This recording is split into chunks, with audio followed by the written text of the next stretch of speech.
Welcome to Morningstar. I'm Holly Black. With me is Alexander Charters. He's manager of the Ruffer Total Return Fund. Hello. Hi, Holly. How are you? So do you want to tell us just briefly what the fund does? Yeah, so the fund's objectives are very simple. We want to protect and grow our investors' capital in all market conditions. So it sounds simple enough. How has that played out in 2020? Well, this year, performance has been solid. We came into the year expecting potentially a substantial market drop, and we had lots of unconventional protections in portfolios that really proved their worth back in March. And having preserved capital during the intense phase of the crisis earlier this year, we were in a position to pick up attractive assets when basically everything was on sale during the March rout. So that enabled us to participate in a lot of the recovery during the second quarter. So you've had quite a high allocation to bonds this year. What's your sort of thesis behind that?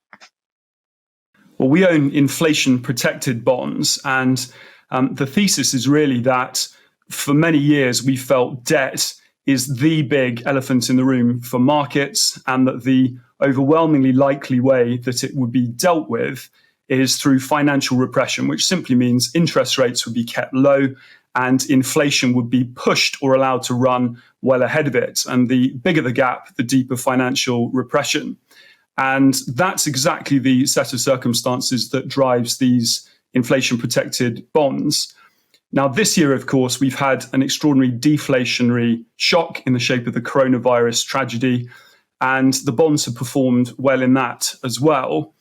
Our thesis is that the crisis has really accelerated a lot of the things that were already happening in markets, and that's likely to create a more inflationary road ahead with deeper financial repression.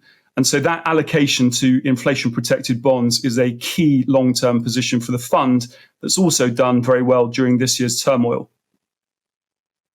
And I suppose one other theme this year that's been quite prominent is the leadership of growth stocks. Are you expecting that to continue, or do you think value could come back?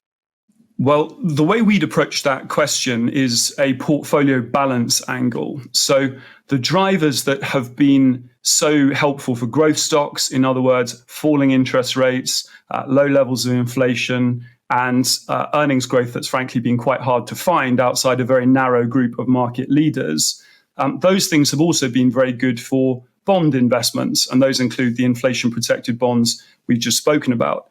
Now, our approach to markets is to build balanced portfolios that work in a wide range of scenarios. So we've already got exposure to those duration assets in the shape of the index-linked bonds, in the shape of our gold holdings, for example. And that means we want something with a different flavor in our equity book.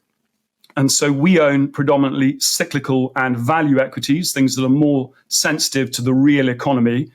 And those will do much better if you get a bit more inflation, if the economic recovery kicks in next year in a more sustainable way. So one area I know you've been looking at is Japan. What are you finding interesting about that market? Investors have suddenly woken up to the fact after this year's extraordinary pandemic-related fallout that actually more prudent balance sheets might be quite a good thing. And so as American and Western companies have been slashing their dividends and holding off their share buyback schemes, Japanese companies have been able to keep paying or even growing their payouts with their more prudent balance sheets. So you can own world-class companies with solid balance sheets and very attractive earnings growth, and it's a serious part of our equity allocation as a result. Alex, thank you so much for your time. For Morningstar, I'm Holly Black.